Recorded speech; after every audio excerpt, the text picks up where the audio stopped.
So I like Stoicism a lot, and one of the things that I'll sometimes do is just go into the YouTube search bar, type in Stoicism, and see what I get. And lately, a lot of the content that I've seen has been like this. It's basically AI-generated musclemen trying to give you motivational advice. And when I see that, I just think, that doesn't look a lot like the Stoicism that I've read about in books. If you read books like Marcus Aurelius's Meditations or older Stoic texts from the Greek world, you'll see that Stoicism is weird. It has strange views about God and logic, matter, the nature of the mind, what a good life is, and boiling it down to just a couple of inspirational quotes just really doesn't do it justice. So that's why I wanted to make this video. This is an in-depth explanation of Stoicism. By the end of the video, I want you to be able to answer questions like, what is Stoicism? What is Stoic physics, logic, and ethics? What is a Stoic sage? And why has Stoicism remained relevant for thousands of years? I'm Jared Henderson. I'm a philosopher, and if you like this video or others that I've made, I want to ask you to consider supporting me over on Substack. That helps me make videos and bring in-depth philosophy content to YouTube. And you also get some writing in exchange.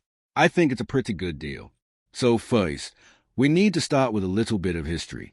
You might think that the history of Stoicism begins with Marcus Aurelius. It's not uncommon even to hear Marcus Aurelius referred to as a pioneer of Stoic philosophy. But you have to understand that Marcus actually comes very, very late in the development of ancient Stoicism. In order to really tell the story of Stoicism, you have to go to ancient Greece, and I would say that you actually need to go back to Socrates. Socrates was a Greek philosopher who lived in Athens. While Socrates himself did not found a school, many of the people who were influenced by him did. This is how you have Plato's Academy, or the Peripatetics, who are the followers of Aristotle, or the Epicureans, or the Cynics, or the different kinds of skeptics, or the Stoics. Each of these schools of thought had its own kind of flavor, but they inherited a way of thinking about philosophy from Socrates, which was that philosophy was in service of helping you to live a better life. In fact, the ancient Greeks were kind of obsessed with this idea of determining what the best human life was. They viewed all of philosophy and learning, so physics, logic, and ethics, all of it was part of this larger project of human flourishing. And in this regard, at least, the Stoics are just a typical, normal example. The founder of Stoicism was Zeno of Citium, and almost everything that we know about Zeno of Citium comes from this book, The Lives of the Eminent Philosophers by the ancient historian Diogenes Laertius. In that text, we actually learn a few interesting things about Zeno of Citium. He was very interested in figuring out how to live the best possible life, and one of the ways that he tried to make some progress on that was by visiting the Oracle of Delphi. This is also how the story of Socrates begins. Zeno asked the oracle how he could live the best possible life, and the oracle told him that he needed to take on the complexion of the dead.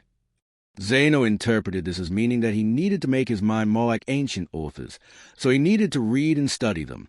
Zeno eventually goes to Athens. He's looking for a philosophical teacher like Socrates, but the only problem that he has is that Socrates has been dead for quite a while. But Zeno did find a teacher that was a Cynic philosopher Crates. We're not going to go in-depth about Cynic philosophy. It's just helpful to note that in a lot of practical ways, Cynic philosophy and Stoicism actually have a lot in common. It's just that the Cynics were significantly more intense about things. For instance, the Stoics would go on to say that it's fine to be wealthy, but that wealth, strictly speaking, doesn't matter. The Cynics might openly advocate for just being poor on purpose. The Cynics also really didn't care about social convention, and in fact, the name Cynic actually comes from the Greek word for dog, which was kind of meant as an insult that they later took on as just a name for themselves. So Zeno doesn't only study with Cynics, though eventually he studies with people who have been influenced by Aristotle and by Plato as well. And it's only after that he goes on and founds his own school. He started to teach at a place called the Painted Porch, and this is actually where we get the name Stoicism. The Greek word for porch is stoa. So the Stoics are basically like the people who meet at the porch. They are porch people. It would be really great here to talk about some of Zeno's writings. The truth is, we don't have any, and this is true for many early Stoics. Much of their work is just completely lost to history. This includes the second head of the Stoa, Cleinias. We only have one text by him. And then the third head, who is considered to be possibly the most foundational and important Stoic, Chrysippus. We only have fragments from him. But from other ancient summaries and accounts of Stoicism, we know that Chrysippus played an important role in systematizing Stoicism, turning it into a complete and comprehensive system that you could study as a whole. Chrysippus basically took Stoicism, which previously had been maybe some disconnected but very interesting and related teachings, and tried to turn it into a philosophy that was about life and the universe and everything. Now, the Stoa continued after Chrysippus, and in fact, there would be many other heads of the school and many other Stoic writers. But typically, when people say the Stoics believe, they are often referring to Chrysippus's systematization of the earlier teachings from people like Zeno and Cleinias. Sometimes we talk about a group called the Middle Stoics. These would be other Greek Stoics like Antipater or Posidonius. Some of these Stoics would actually make significant changes to the ideas of Stoic philosophy. The philosophy would continue to spread through the Greek world and then the Roman world, and that leads to a group of writers that we sometimes call the Roman Stoics. These are people like Marcus Aurelius, Epictetus, Cicero, to some extent, and Seneca. We'll get back to the Roman Stoics after we've talked a little bit about what the Stoics really believed. For the Stoics, philosophy could actually be broken up into three components: physics, logic, and ethics. Now, different Stoics actually disagree about which should come first, the logic or the physics, but ethics was usually seen as a culmination of Stoic philosophy and would be presented last. All of these terms are meant to be used pretty broadly. Like, physics isn't just about what you would study in a physics class, but it's also about things like whether or not God exists and what God is like. Logic is also understood pretty broadly. So it's not just a formal analysis of arguments like we would use it now, but it was also the study of good reasoning and what we would typically call epistemology, the study of knowledge, whether knowledge was even possible. And then ethics is basically how to live a good life in light of what we know about the world and about logic. The Stoics viewed philosophy as a kind of field. Around that field is logic. The land and the trees in the field are physics, and the fruit of the trees is ethics. All of Stoic philosophy really is leading up to those ethical questions, which, I think, by the way, is why so many people look to Stoicism just for practical advice. It's what the Stoics really thought we should be aiming for. It's just that currently, modern readers like to skip a couple of steps and go straight to the ethics and not worry about the physics or the logic. We're going to follow the example of those early Stoics, and we are going to talk about physics, logic, and then ethics. Oh, hold on. I need to see who's at the door. Interruption from sponsor. Delete Me, a service that removes personal information from the internet, is sponsoring the video. Jared promotes their service, offering a 20% discount with the code Henderson. Now, we're going to get back to talking about Stoic physics. Stoic physics is often described as materialist, though some scholars prefer the name corporealist because Stoics believe that everything that truly exists is a body. If you know how philosophers talk about metaphysics today, you might think the view that everything that exists as a body would mean that the Stoics don't believe in souls or in God or in anything that we would consider to be kind of immaterial. But that's not quite right. The Stoics believe that God exists. For instance, it's just that God has a body. There are souls, but souls are bodies. Even wisdom itself, something that the Stoic sage has a kind of body. Stoic metaphysics in this way is just really kind of weird. Now, the Stoics also believe that there's a thing called subsistence, which differs from existence, and this lets you talk about a different class of entities that don't really exist, but we still kind of need them as we build our theories of the world. This would be things like time or void, kind of like space. These are said to subsist but not exist. When Stoics would do a kind of analysis of language, they would rely on something called lect, and lecta are a lot like what we take to be propositions nowadays in contemporary philosophy of language or philosophy of mind. Lecta also only subsists rather than exists. The distinction between existence and subsistence is vexed. In fact, I would say a lot of contemporary philosophers would say that it's meaningless, or you can't even make coherent sense out of it, or even if you can make coherent sense out of it, it's pointless. You just don't need it in any serious philosophical theorizing. If you're interested in learning anything about this stuff, I'm just going to point you down below to what I think is a pretty comprehensive list of resources for you to go and learn more about Stoic philosophy on your own. Other parts of Stoic physics look pretty common for the period. For instance, thinking that the world is made up of 4 main elements, those 4 elements being fire, water, earth, and air.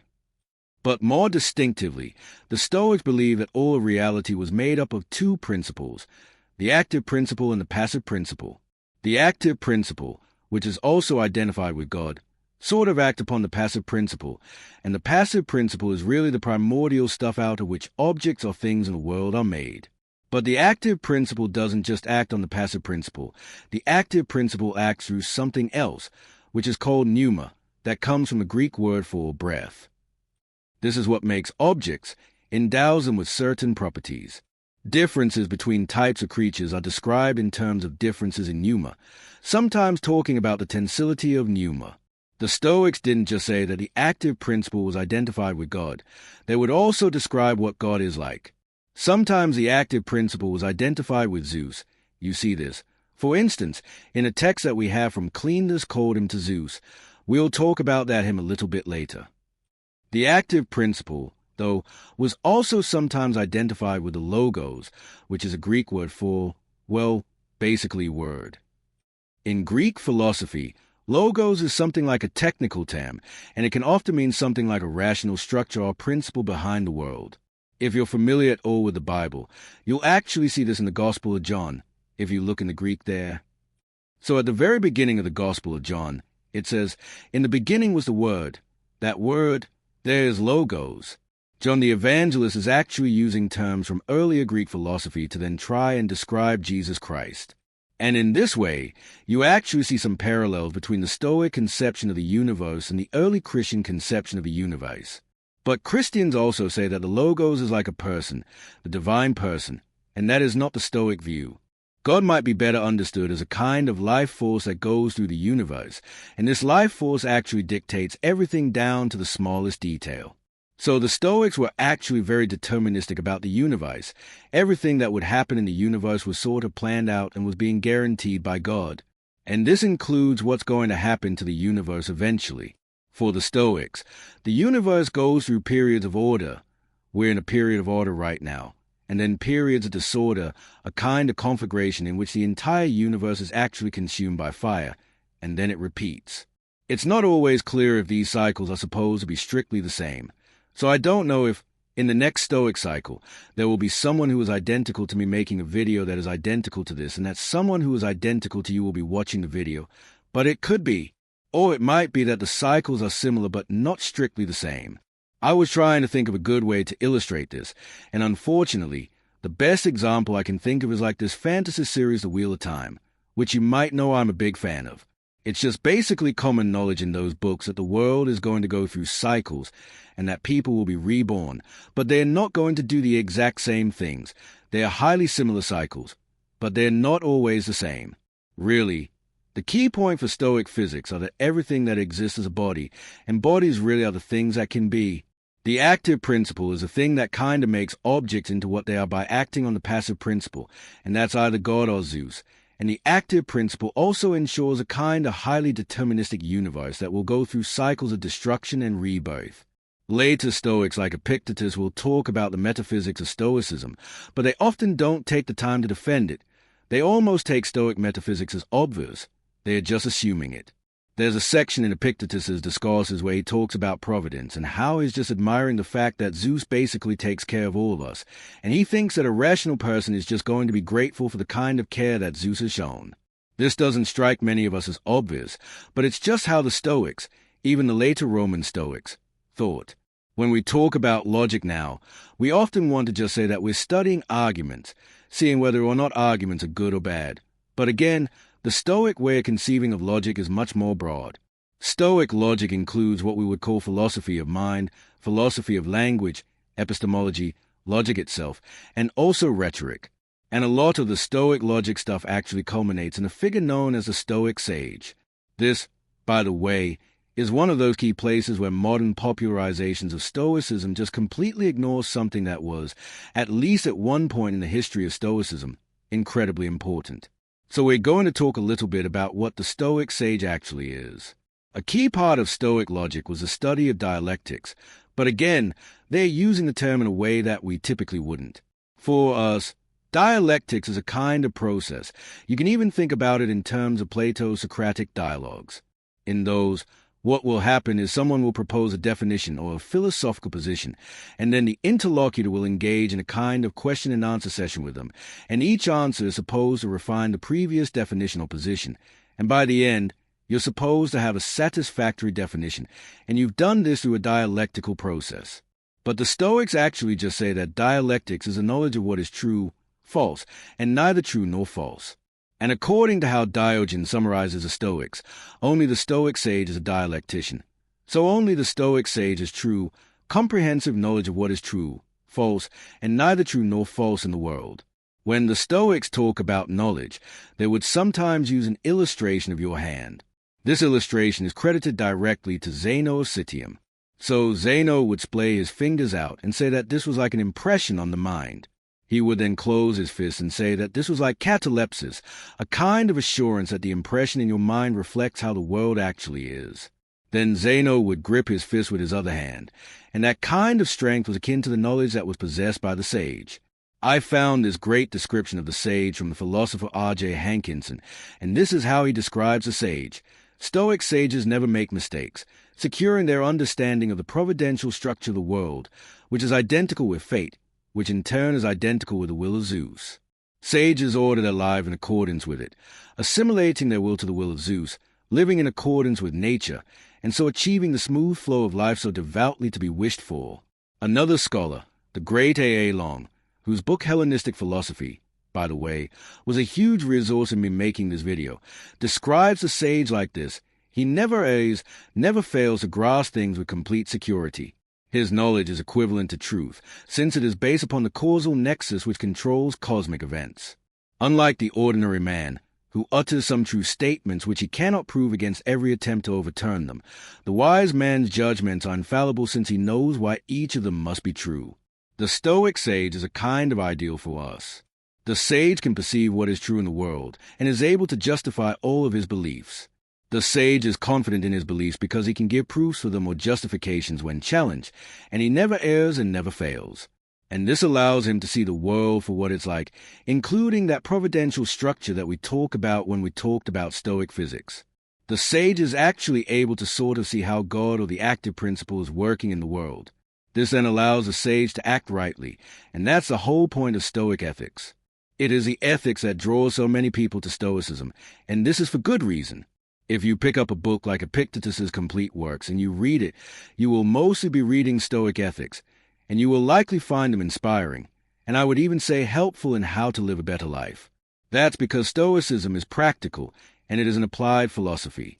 But what I've hoped to try to convince you so far in this video is that the ethics is really kind of built on top of a lot of theoretical philosophy, the kind of philosophy that, frankly, people like to dismiss.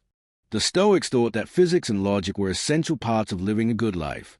You see, the core idea in Stoic ethics is the idea of virtue, and virtue is really about acting in accordance with nature. But in order to act in accordance with nature, you have to know what the world is like. Without having an understanding of what nature is like, you're just not going to know if you're acting rightly by acting in accordance with nature.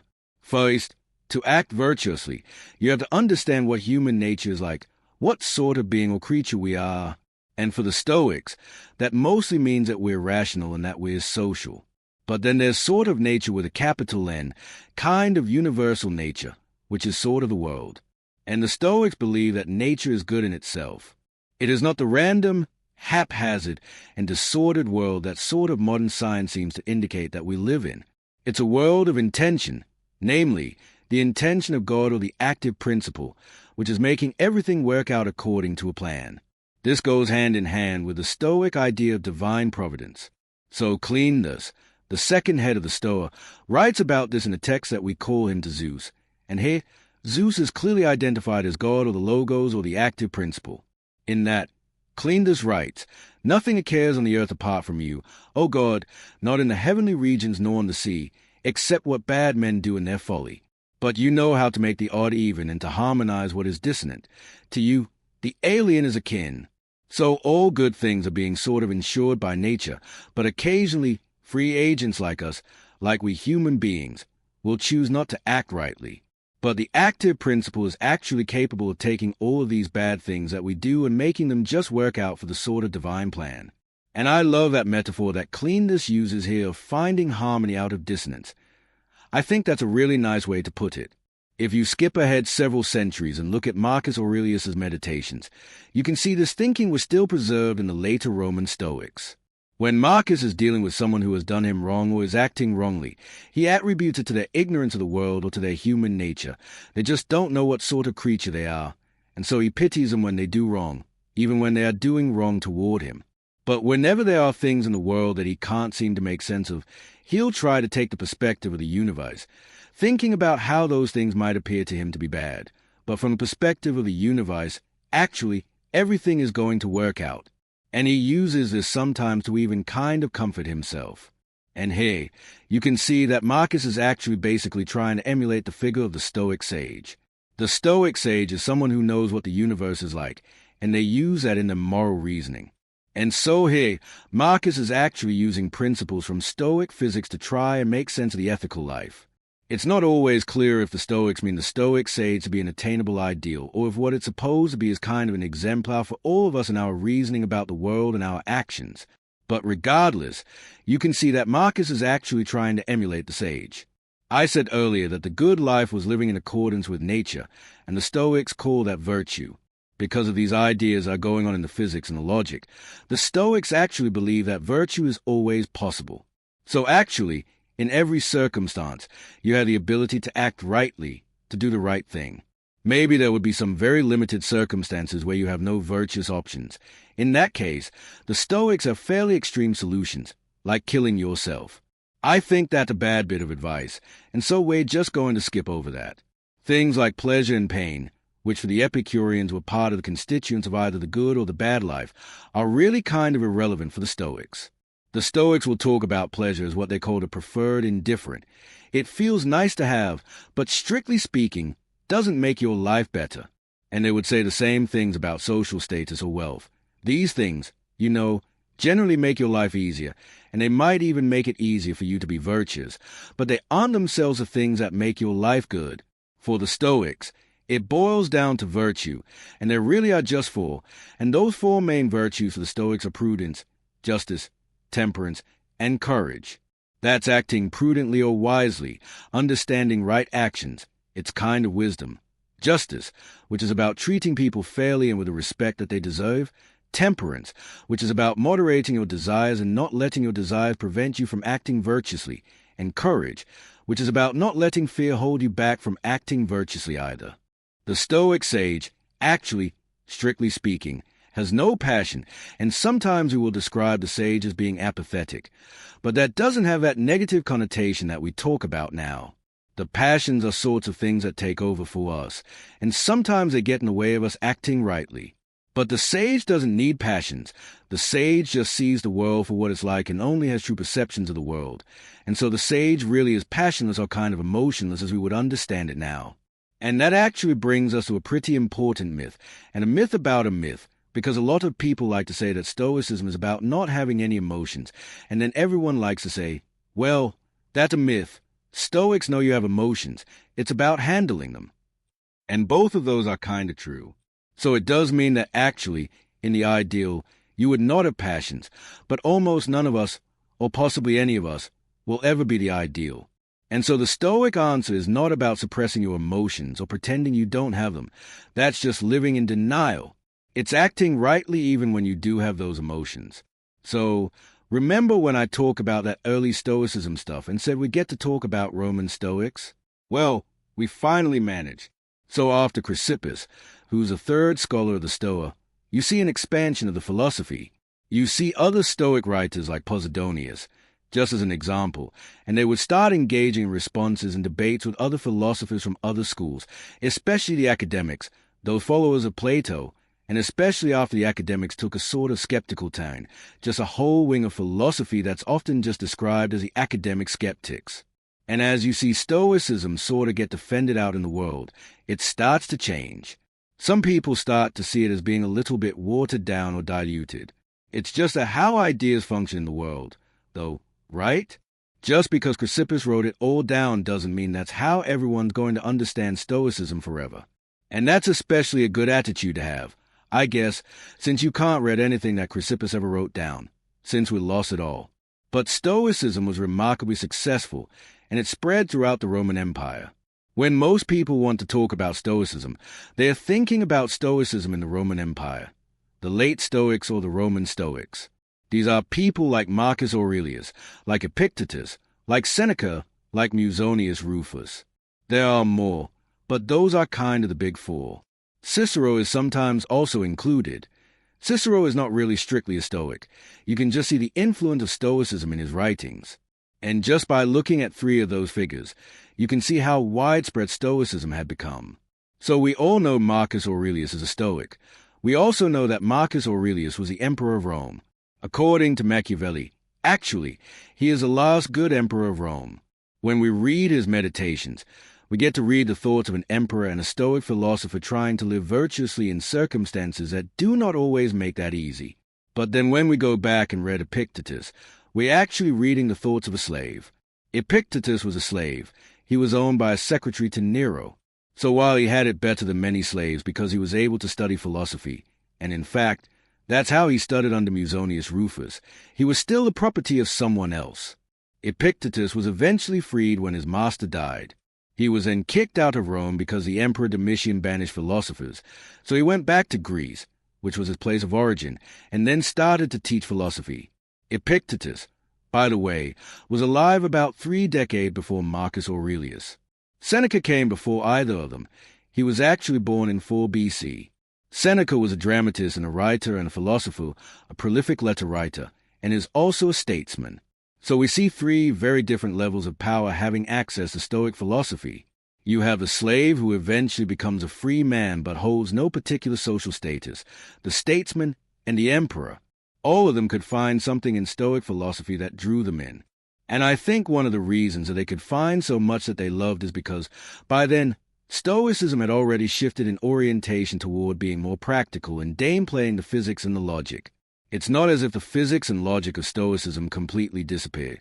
You see it in Epictetus clearly. You see it in Marcus Aurelius. But the ethics seems to just take up a bigger portion of their thought. The 4th Roman Stoic that I really love, Musonius Rufus, almost all of his surviving writing is practical in nature. He writes about food and sex and the equality of men and women, and whether or not philosophers should live in caves and work in the fields. His answer to both of those questions is yes. Now, Musonius Rufus might have written more about physics and logic. It's just that what we have is all about ethics. This is either because his main focus was on ethics, or it's because the people who were preserving these texts and making copies value the ethics more than they value the other stuff. You can even see the shift in focus on ethics in how Epictetus structures his handbook. The very beginning of the Enchiridion, the handbook, begins with this line: "Some things are up to us, and some are not up to us. Up to us are judgment, inclination, desire, aversion. In short, whatever is our own doing. Not up to us are our bodies, possessions, reputations, public offices. In short, whatever isn't our own doing." This is a statement of what later commentators call the dichotomy of control. Modern Stoics, people writing today about Stoicism, place a lot of emphasis on this passage especially.